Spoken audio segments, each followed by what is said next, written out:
Hey, what's up? Welcome back to the Creator Podcast. In today's episode, we had the opportunity to sit down with Chris Brockhurst. We were able to talk his creative journey, how he's approached different things, how he was burnt out at one point, and so much more. So without further ado, here's Chris.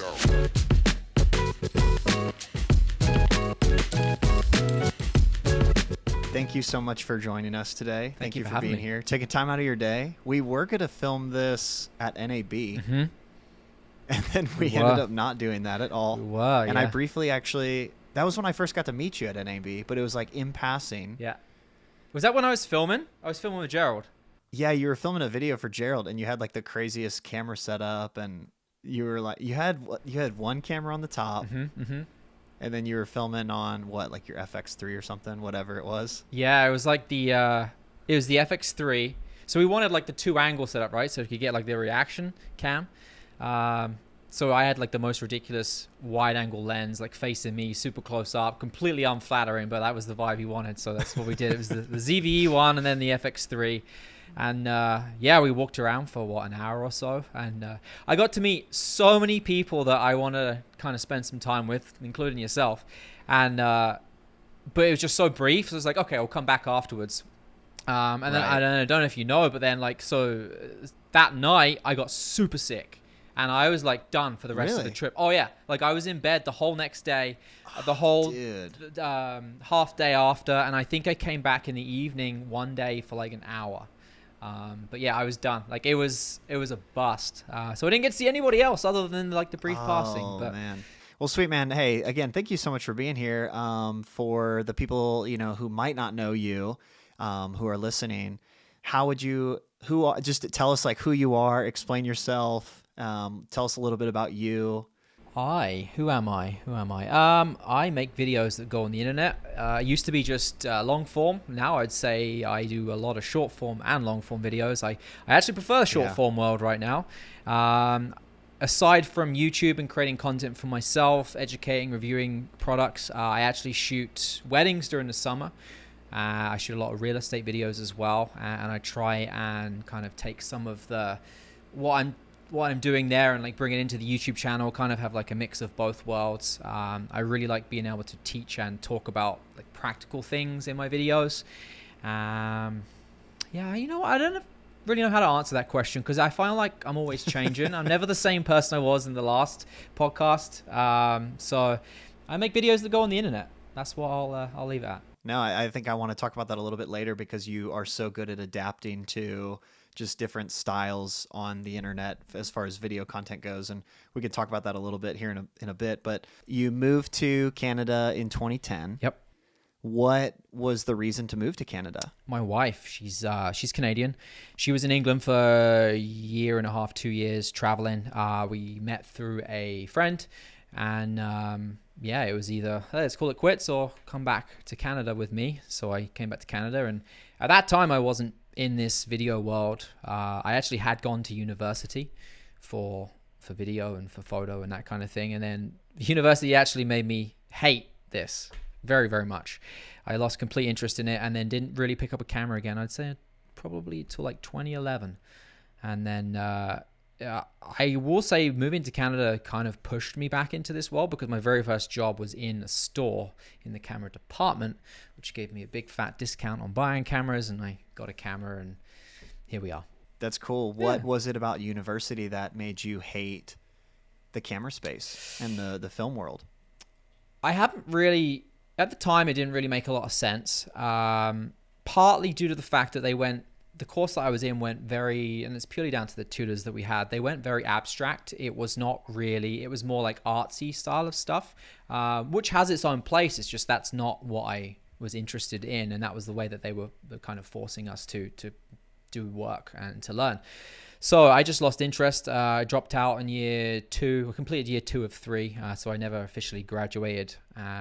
Huge waste of money, but it is what it is. I feel like a lot of people drop out, but dropped out, and then yeah, it just wasn't for me. But now in hindsight, looking back, I've realized that I do very much like the creation process from start to finish on my own. I don't do well working in huge groups with other people, and there were a lot of aspects of the the work that we had to make and the things that we were learning, where it was like you need a team of 10 people to do certain things. And I didn't love that.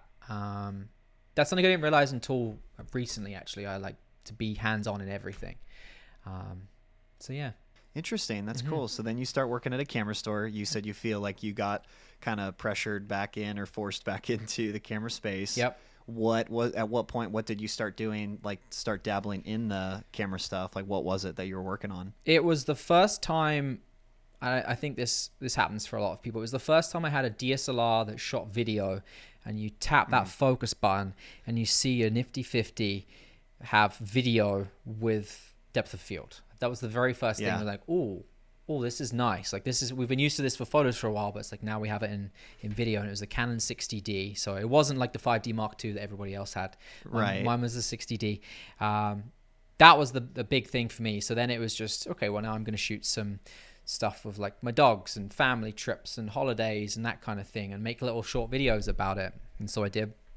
And then from there, like a lot of people, I started watching Casey on YouTube and the whole vlogging thing. I was like, oh, he's making videos. Like I can make videos, and watching Peter McKinnon review things. And from there, it's like, well, if they're doing that, I could probably talk about what I have right now, what I'm doing, what I use. So I started making videos. And at the time, I never really thought that it would turn into a job like a lot of people think. Like I really didn't envision that happening. I was in full corporate world working for a company, and yeah, it ended up that I could do this. So that's cool. So it sounds like you were just kind of just starting it. Just when did you start? I think I saw your YouTube channel. Did you start a YouTube channel in 2006? I think I saw 2006 is when I started posting, and you can go back and those videos are there. Well, I say officially when I started the channel full time, as in like posting once a week, would have been like 2018-ish, something like that. Okay. Yeah. And at the time, how did that feel, posting a video once a week? Because I know for like me and a lot of people, like personally, like that's a grind, man. That's like tough. It is a grind. But you know what? And even to this day, I still have an interest in this world, and I do consider it somewhat of a passion and a hobby. So what it was is I'd be working 5 days a week, and the 2 days off that I had, I would spend all of my time, all of my waking minutes making videos. So that in those 2 days, that's how I'd make a video for the next week, and then rinse and repeat. And I think consistently, I probably made a video every week for probably a solid 18 months before I had a break, whether that would be batching videos or whatever, but I would always make sure I'd have one a week. I feel like that consistency is really, really important when you first start a channel, just to get you in the habit of doing things, right? Consistency is key. And a lot of times I think like people maybe get hung up on how good the quality needs to be. But I think sometimes if you, and this is maybe a good question for you, how have you gone and forth between the battle of like the quality of the video and also the consistency of making a video happen? How do you balance that out, and where do you find the level of importance on either end? You know what? I've toyed with both directions. I've studied YouTube and the attention and retention and things that help and things that don't help. And I've tried both methods, and you can get mixed results both ways. The amount of time that is involved with creating a video, like individually, like doing it all myself, that has ridiculous retention. Something is happening every 2 seconds. You're changing an angle. Something's happening on the screen. It's so much work. And is it worth the payoff? I don't think it is in this niche. I really don't think it is. Case in point, today I posted a video that's completely different to what I have posted anything in the past year, but it's a style that I posted before. It's very slow paced. It's fully story driven. I don't talk about camera gear really. And it's a 1 out of 10. So it's like, you don't really know. You really don't know sometimes. I think the more important thing is make something that you are interested in, that you want to make, and let the audience find it, really. I think for me, I spend so much time worrying about what other people are going to think about it, how it's going to look, spending too much time lighting it, or spending so much time trying to tweak the audio. And I can find myself like going down a rabbit hole where I am pouring so many hours into a video when I realize like 3 or 4 hours ago I could have hit publish and it would have been totally great and the quality's good, I don't know. For me, I just get really hung up in that. And I think, how have you like figured out a rhythm in like when you know that this video is good to be published? It's tough, and it's just a never-ending battle. I don't know. It's what is it? Well, so here's a question for you then. Do you find then that, because you're obviously working in the camera space now as well, do you find that having too much gear sometimes is too much? Like having too many lights is way more work than if you just sit in front of a window and film? Absolutely. Yeah. Do you feel that way? All the time. Like it's sitting in this space right now, like there's like however many lights going on, and it took me however long to make sure that the lighting was perfect, the zebras weren't going on too much. Right. And I just think back to the old videos. I'm literally sat on a chair in front of a window, and natural light always looks the best. And I'm like, the video still looks better then than it does now. It makes no sense. Right. Isn't that so funny? Yeah. It's sometimes too much gear is too much. Gets in the way. Yeah, I mean, I feel overwhelmed with like the more and more gear I accumulate, the more stressful shoots are. Yep. The more like anxiety I might have going into what's going on, and the more time I focus on the gear itself than what I'm actually trying to tell. Right. And the story that I'm trying to share. For you, as you've accumulated more gear, you said it's gotten stressful. Have you wanted to like has there been days where you're like, I just want to get rid of all my gear, or like not even worry about it? Or, how do you go about like doing that? I don't really think about it too much until I open the drawer and then see everything. I'm like, why do I have all this stuff sometimes?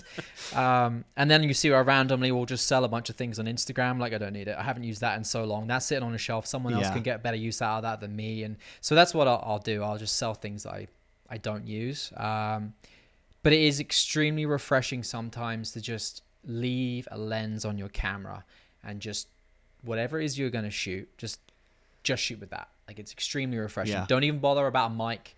Just let the camera audio pick it up unless you specifically need it. And yeah, sometimes that can be really, really nice to do. If you had like one setup that like you were maybe stuck with, or you could choose to keep for yourself and then get rid of everything else, what would it be for you? The FX3 and the 24mm G Master. That's the same answer I've had like for probably the past 2 years. I just like 24mm. Yeah. Why is that? I like the 24mm look. I could shoot most things that I want to shoot personally with the 24mm. Yeah. Now, like professional work's completely different. Like you need certain gear for certain things, but personally for YouTube, I think 24mm is what I'd stick with forever. You start uploading videos on a regular basis. What were some turning points that you saw in your uploading process where you started to see things turn for the better and you thought to yourself, oh, maybe I could actually do this for a living? The biggest thing for me that opened my eyes was affiliate sales. When I started putting links in there and started spending a decent amount of time right from the beginning. And I think that's a big thing people need to actually, especially if they're in anything that's where you're talking about products and reviews, spend time learning affiliate programs right from the get-go. Because if you're talking about a product, people are clicking links in your videos. They want the quickest method to get that product that you've talked about if they like it.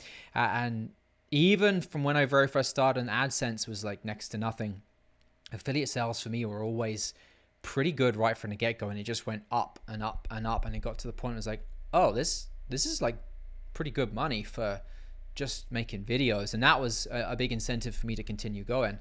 Now it's different now. It's not nearly what it was, but it's still pretty consistent. I think affiliate sales were one of the biggest things that just opened my eyes. Like this is potentially a job in itself, right?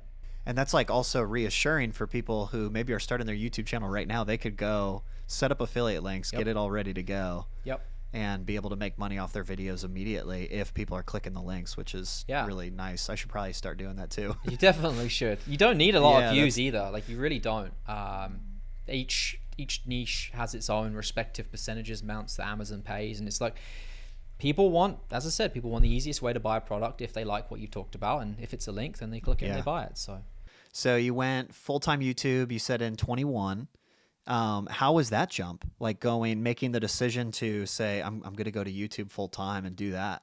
Terrifying. Absolutely terrifying. I'd been doing YouTube, obviously part-time with a full-time job I worked middle management, managing retail stores for a national cell phone company. And I've been doing that for 7 years.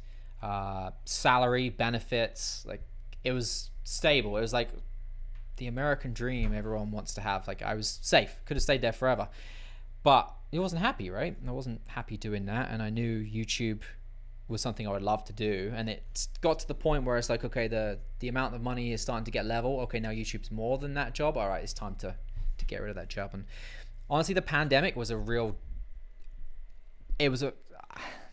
try and find the right way to say this. My wife and I did really well career-wise as a result of the pandemic. It pushed us to do certain things. It allowed me to see that like supporting yourself is a better way to live your life. Yeah, it worked out really well for us and just gave us that push, I think, to jump in and do it. Otherwise, I might not have done it. I really might not have done it. I might have stuck that career out. Has there been other times in your life where you've been pushed into doing something creative? And explain that a little bit, maybe, that if you're thinking about something, I mean, you started YouTube, you're still working your job, then the pandemic kind of pushed you to do YouTube full time. Has there been any other times like that for you? Never.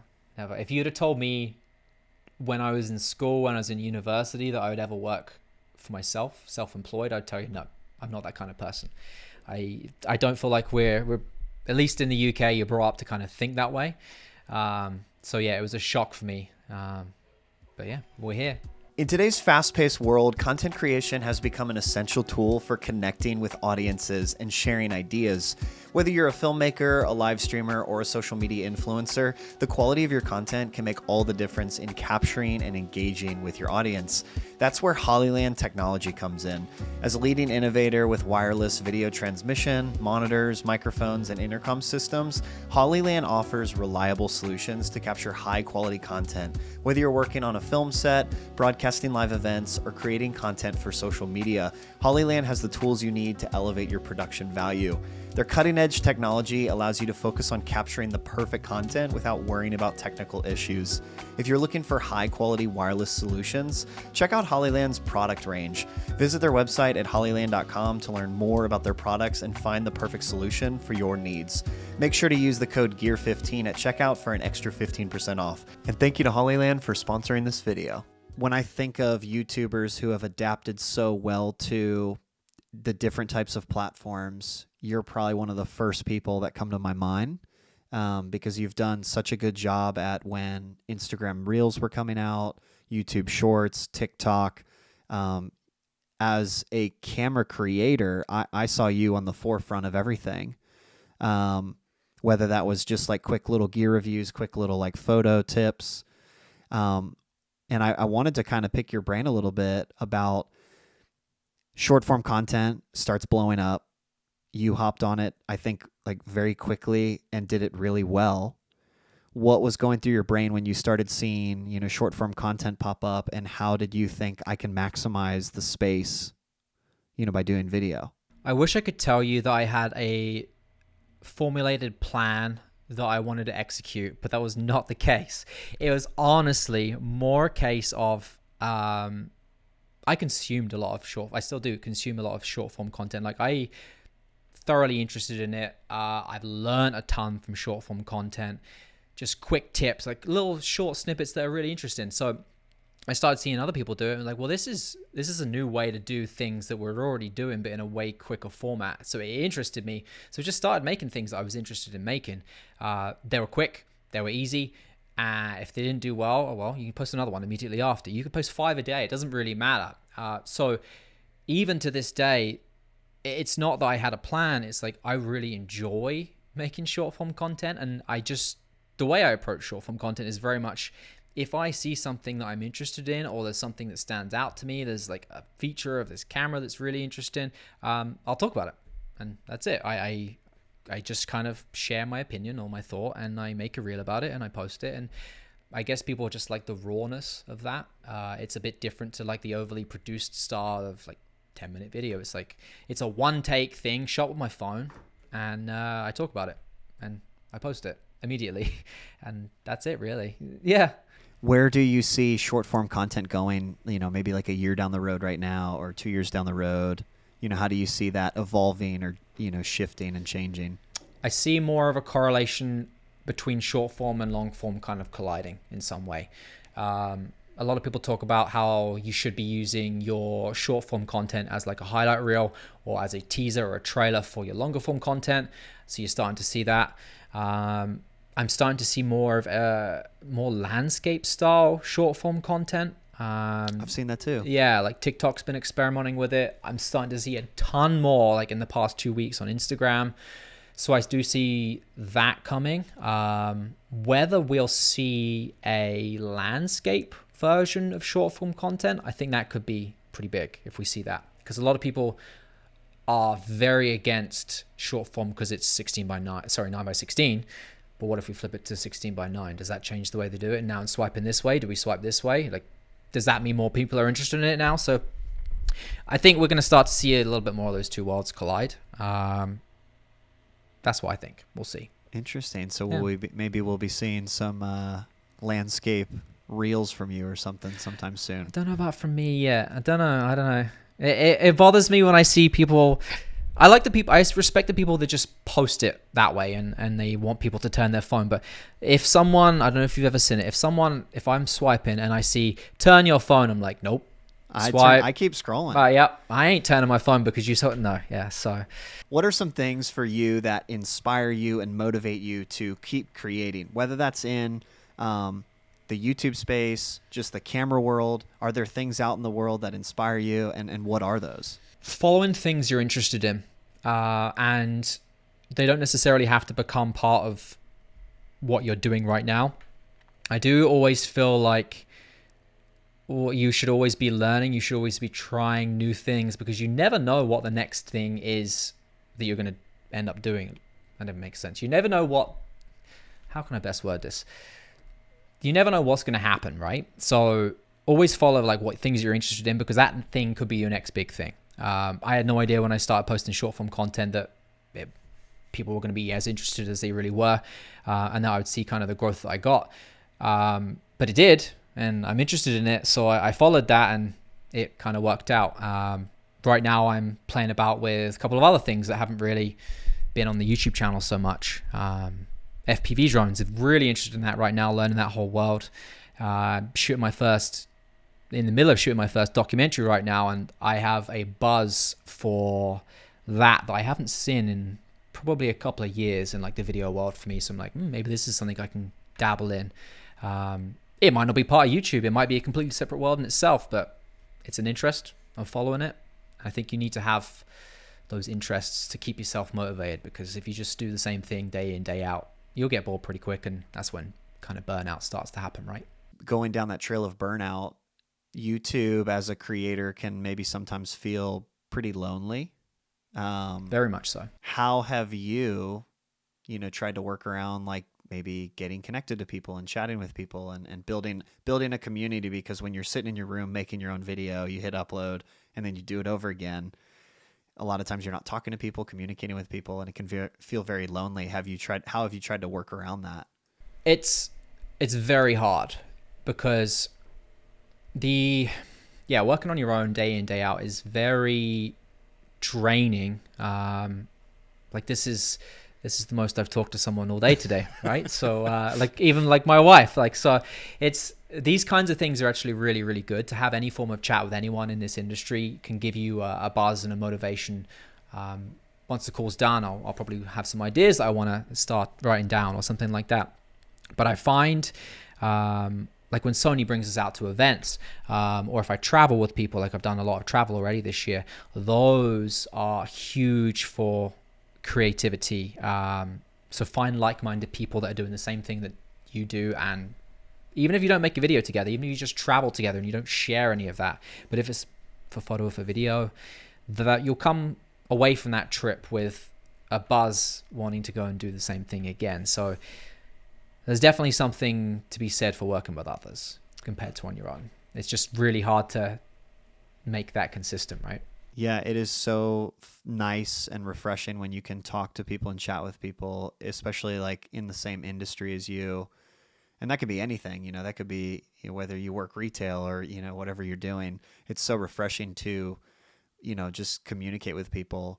How would you try to connect with people? Like maybe somebody who's not as famous or not as big. Like, how would you encourage them to connect with others in this space? I don't think the size of your Instagram or your YouTube really plays a factor in whether people will want to work with you or not. I think it's more, what is it that you do?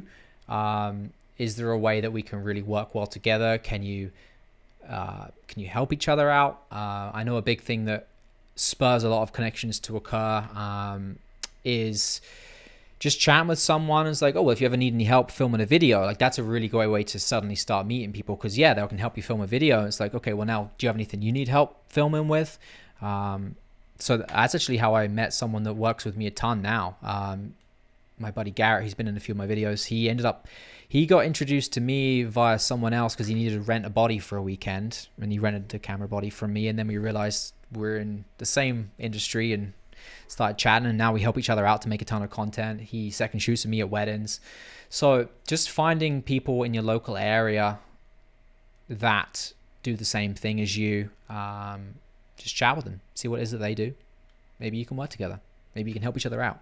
Yeah. So looking back, since the moment you started YouTube, you went to university for school, was it filmmaking or photography that you went to school for? It was like a mix match of, it was called digital screen art. So it was like web design, photo, video. It was 2006. So things were a very different world to what they're at right now. But It was like all that digital stuff. Yeah, you're going to learn that. So you've been in the camera industry for a long time now. And what is something that you look back that you wish you had known earlier that maybe you know now? And you're like, man, if there's one thing I could teach somebody, if there's one thing I could tell you, it would be this. Do it because you're interested in it. Don't do it because you think you need to do it. And if you're not interested in it, don't do it. That's very helpful for somebody. I think we can overcomplicate things. Oh yeah, hugely. Like it's not hard really when you think about it. It's like, it's very simple. Do you like it? Oh, great. Do it. Like if you don't like it, don't do it. And I know it's sometimes people will say, well, that's easier said than done. It's like, it's not. Like if you don't like it, find a way to get out of it. I know everyone's in different situations, but yeah, there's always a way to get out of whatever it is that you're doing right now that you don't like. Yeah, so that's amazing. Follow your passion. That's really cool. I asked Gerald Undone this. We had him on an episode, and I asked him, like, what is one piece of gear that you've had over the last few years that, it might not be a camera or a lens, but what's one piece of gear that has been the tried and true that you always come back to? Well, let me guess with Gerald's. His was probably his own cables, because then he could push them, right? Surprisingly he didn't. No, he didn't push his cables. He actually said it was his Atomos Ninja monitor. Yeah, he had said that was like his, because he uses it for so many things of like recording the screen and all that. No, he did not plug his cables, but I'm sure he's regretting that now. I know, in the past couple of years, I think it really, since the FX3 came out, that's just like, there's a camera that I always want to grab for any form of video work, and it's the FX3. It's a workhorse. Never had any issues with it. I love how simple it is to use. I love how small it is. Yeah, like past couple of years, that's probably the one that I just always going back to that. It's an amazing camera. Do you think we're going to see like an FX3 Mark II anytime soon, or an FX6 Mark II anytime soon? See, I was thinking about this the other day, and I actually have a video scripted called "Cameras Are Boring," because I think we have plateaued. I don't really like, what else is there you need in a camera now that you don't already have? Realistically speaking, you don't need 8K. You don't need 4K 240. Like, you don't need any of those things. Like, realistically, we have everything we need. So yes, we probably will see one at some point, wherever it is, whenever it is. But I don't think we'll need it. The only thing I'd like to see in a camera would be if the FX3 had an internal ND filter. But it never will happen because of the size of the body. Then it becomes an FX6. Well, now you have an FX6 and you can't have stabilization built in, so like you can't have best of both worlds. So yes, we will probably see them. Do we need it? Probably not. Yeah, you actually took words out of my brain because I've been thinking this for a while, and I haven't even shared this with anybody because I thought people would think that it's insane, but I feel like cameras have plateaued. And I feel like if you look back at, when the iPhone came out, every year the iPhone they'd drop a new one, and it had like revolutionary like design, and everybody was like, this is amazing. But the last like 5 iPhones or whatever, I don't even keep up with them, but they've all kind of relatively been the same. And I feel like since we've been given like the A7S III, the FX3, those types of cameras, everybody else has kind of caught up to it. And now any camera that you get is phenomenal. And it often overdoes what you even need it to do to begin with. And I feel like now with new cameras that are coming out, I'm like, oh, okay, It's funny you say the iPhone, because that's literally what I have in my script. It's like I was going to compare it to like when the iPhone 12 came out. I was like, well, we really haven't had anything special since like the iPhone 12, and we're at that point now. I always try to tell people, you probably get this question a million times. What's the right camera to have? What's the right camera for me?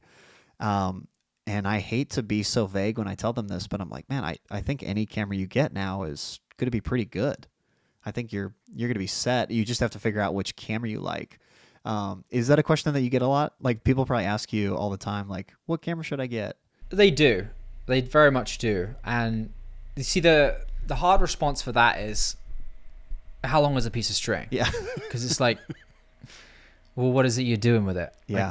Like, how long do you need it to last? So are you recording 4K? Do you need 8K? Do you need, like, what is it you like? It's not just which is the best camera out there, because there's so many that are good. It's like, well, which is the best camera for you? Yeah. Right? There's certain things that the FX6 does really well compared to the FX3, then vice versa. Like each camera is very good for specific tasks. There is no one best camera for everything.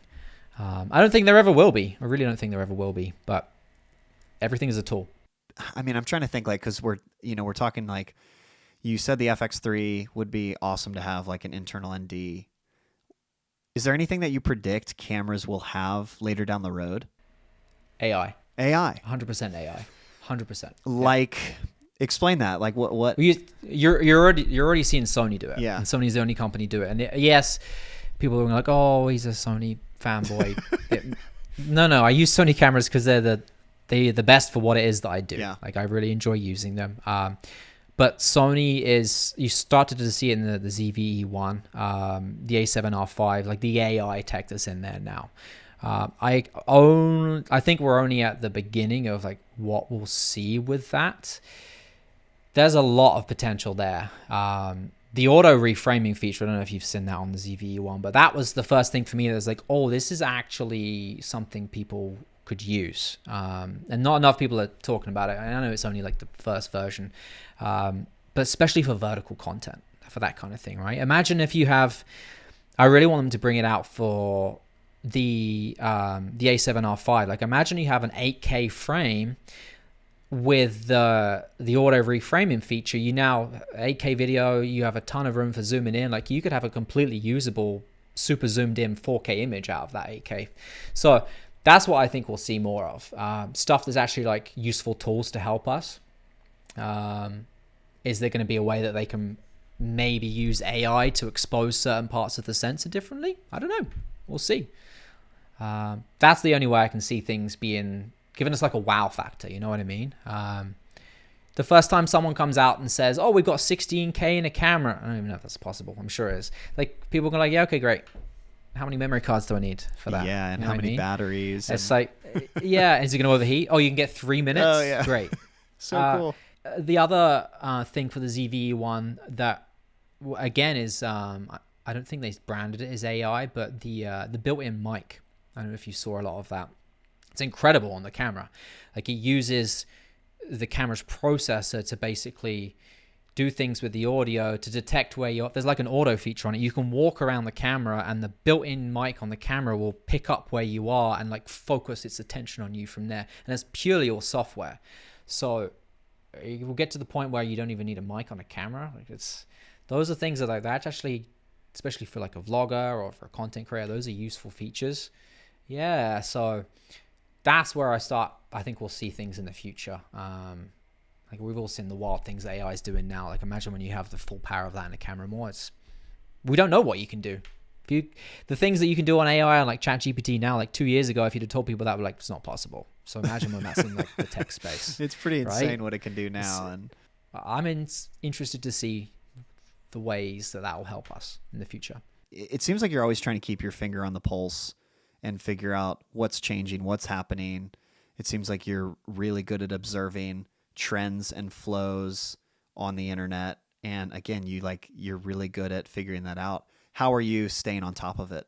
Again, I wish I had an answer for you that was like, well, this is the structural plan that I use to like do this. It's like, no, I just follow things on Instagram and I consume content and I watch certain people and I listen to what they say and I start going down those rabbit holes. And it's like, oh, okay, yeah, like I'm interested in this. Let's do it. Let's try it out. Just follow it. It stems back to that same thing as just follow things that you're interested in. And if they transpire, great. If they don't, no worries. I feel like curiosity is the one thing that can keep people going every single day. And it sounds like you've just followed that curiosity and interest of wanting to go shoot a video this way because you're interested in it. And I think that's like super beneficial for people to not get hung up on what they should be doing, what they're being told they should do, and just follow the curiosity and make what they want to make. And I think you and Gerald have both said this, that eventually there's going to be a group of people who are interested in the same thing you're interested in and will pursue it. It's true. And you think and that's only come to fruition as a result of social media. More people having access to view what it is that you're talking about or making. So it can only really get bigger, really, if you think about it. I'll ask one last question, and it is, what advice would you give to someone who's wanting to start a YouTube channel, a next creative endeavor, a podcast, of all the things that you've learned, what are some things that you would tell them to, focus on as they're starting like a YouTube channel? Whatever it is that you are interested in doing in your free time, whatever it is that you talk about with your friends, that's what you should be making your content, your videos. That's what you should be talking about. And when it comes to talking about it, to making that content, don't overthink it. Just talk about it the way that you and I are talking right now. Condense it into 20 seconds, post it. Do the same thing for a longer 10-minute video, post it. It's going to be a lot of work to edit it, to do all that, but that's all part of the process. There's no shortcuts. It's not easy, but if you enjoy doing it, it's going to be a lot easier. Well, hey, Chris, thank you so much for being on the podcast, man. I appreciate all your time and what you had to say. It's been amazing chatting with you. Yeah, thanks, man.